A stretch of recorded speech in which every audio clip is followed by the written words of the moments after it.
This is Anti-Imperialist Front TV news for the week ending April 19th, 2025.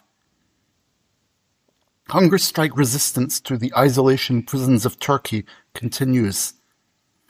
Sercan Ahmet Arslan is on the 184th day, Serkan Onur Yilmaz the 164th day, Mulla Zincir the 162nd day, Baki Can Işık the 127th day, Yurdagul Gümüş the 115th day, Mithat Öztürk the 73rd day, Hasan Ali Akgül the 69th day, Ali Aracı the 69th day, Ayberk Demirdoğan the 49th day, and Fikret Akar 31st day. Solidarity hunger strikes have taken place outside Turkey, including in Greece and in Belarus. Youth communes held a protest in solidarity outside the Çağlayan court building in Istanbul on April 18th, as did the revolutionary youth in Dersim in eastern Turkey. Free prisoner Mustafa Koçak died on the death fast in prison on April 24th, 2020. We aim to produce a special program about him on the 5th anniversary. The International Day of Political Prisoners was celebrated on April 17th with events in a number of countries, including Chile, as well as Paris, France, where the situation of Jorge Ibrahim Abdallah was highlighted, as was that of Pablo Hasél, jailed by the Spanish state authorities. Ayten Öztürk, a political prisoner abducted and tortured, appeared before a court in Turkey this week and was sentenced to 6 years and 3 months. People's lawyer Selçuk Kozaçlı was released after years of imprisonment, only to be rearrested after a complaint from the prosecutor's office.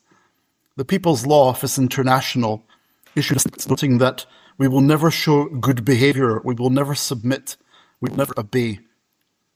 Released after 8 years of imprisonment, lawyer Selçuk Kozaçlı was rearrested by the same judge on the grounds of not showing good behaviour less than 24 hours later. AKP fascism is afraid that revolutionary leaders give hope to the people. As their fears increase, they know no limits in lawlessness and arbitrariness.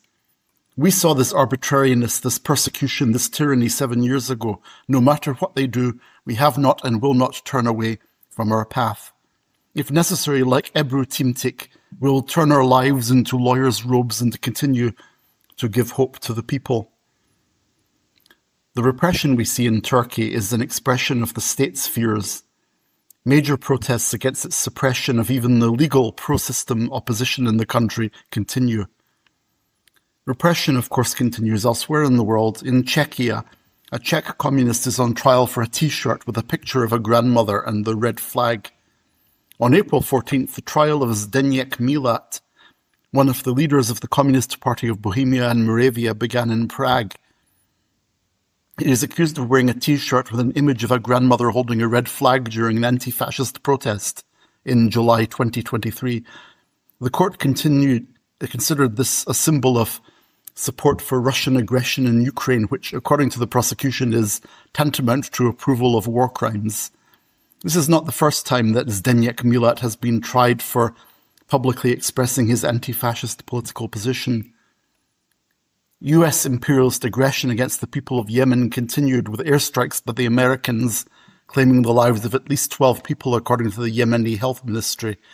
The number could rise as rescue workers dig through rubble to look for survivors and victims. The Zionist aggression in Gaza also continues, with 37 Palestinians killed simply over a 24-hour period.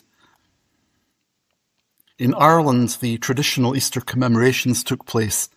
Anti-imperialist Action organised a march and ceremony to commemorate the 1916 Easter Rising.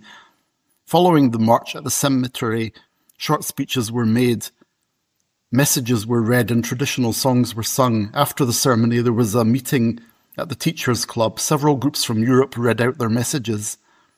The Anti-Imperialist Front representative's speech was the last by the international participants.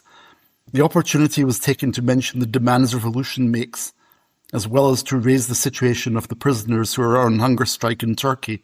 A more extensive report on the Irish commemorations will be carried next week. And that is Anti-Imperialist Front TV news for this week. For news outside the mainstream, follow us on social media. See you next week.